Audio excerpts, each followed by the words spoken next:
That thing's not even on, right? Yeah. Say action. Heard that before too, hadn't you? Yeah, I've heard that before too. It was on a Saturday, about like today. I was sitting at home minding my own business. Phone rings, and it's these two buddies of mine. They said, man, I said, we got a keg of beer and our wives won't let us drink it there at the house. Can we come up to your house? I said, yeah, but I said, tell you what, why don't y'all wait till about 3 o'clock? My wife worked at the local hospital. She went to work at 3. And they said, oh, yeah, that's fine, man. So my house is laid out. It's 2-story, and I got a deck that comes up and goes all the way down one side and around to the front. And a big picture window there, and the TV set in front of it. So I'm sitting there watching TV.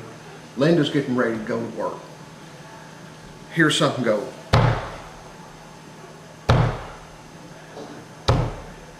Linda looked at me and I looked at her and she said, what is that? And I said, I don't know.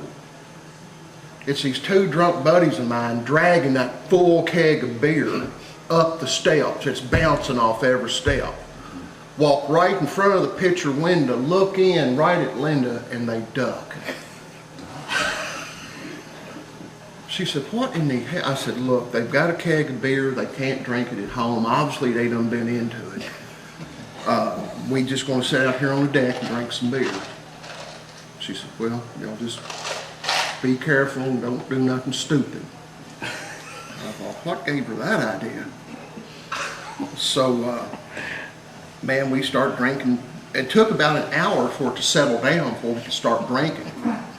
You know, I mean, we could get a cup of foam, but so anyway, we finally get it in the. It was already in the ice. That's why they couldn't lift it. It had probably 30 gallons of water, 50, 60 pounds of ice, and a full keg of beer.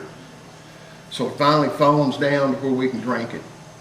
We start on it, man, everything's going pretty good. Beautiful day, Saturday afternoon.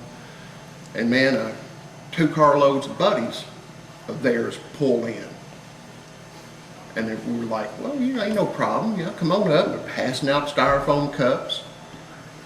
So we sat there for a while, and one of them looks up at me and says, hey, man, can you cook crawfish? I said, yeah. I said,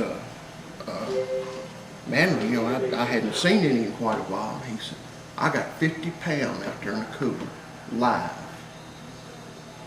I said, man, I ain't got no cooker. He said, I got one.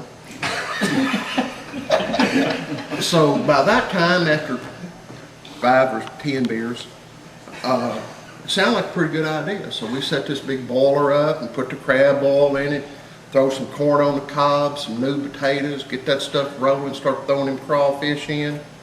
And I used to play in a band. I've got 2 Altec Lansing studio monitors I'm using for stereo speakers upstairs.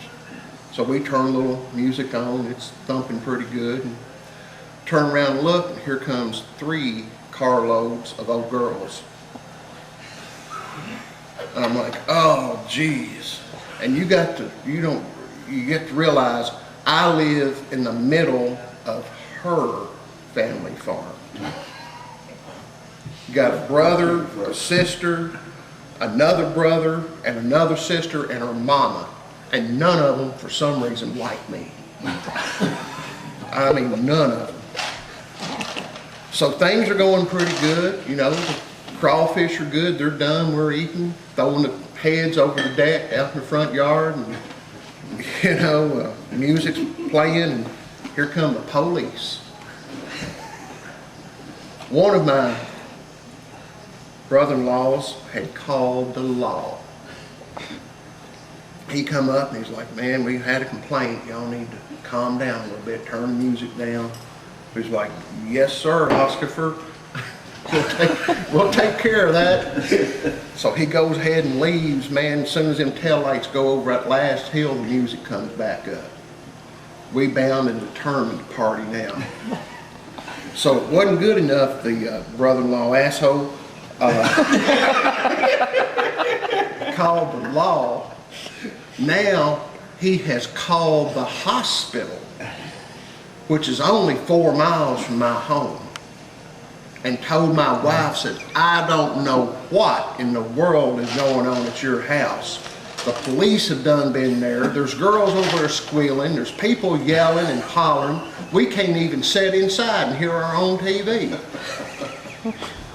So I didn't know that, you know. I didn't know he'd called the hospital until I look up and here comes my wife in full stride. And the front of the house had, at the time, had sliding patio doors.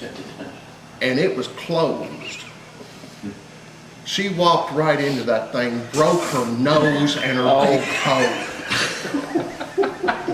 Oh man, I looked up and all I saw was her face and her nose get about this wide. Man, it took all my friends, it took about 10 seconds for them some bitches to run like drowning rats. So finally got her calmed down, man, got a rag, got her nose quit bleeding, you know. Things are, you know, where at least I can talk to her. And this old girl comes staggering out of the back bedroom, buttoning her breeches, saying, "Where'd everybody go?" And it was on again.